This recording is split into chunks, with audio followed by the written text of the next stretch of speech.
Everybody is looking for the ultimate gaming rig. So is Corsair's Vengeance i7500 the holy grail or just hype? Let's find out.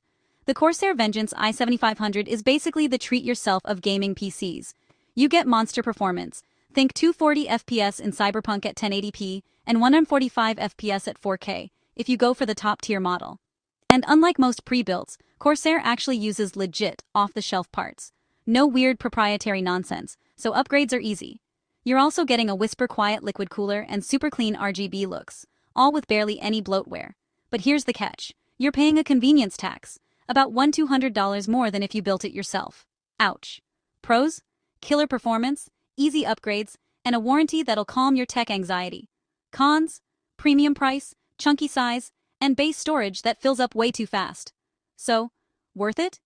If you want max power with zero hassle and don't mind paying for the privilege, the Vengeance i7500 is a dream. If you're a budget builder, keep scrolling.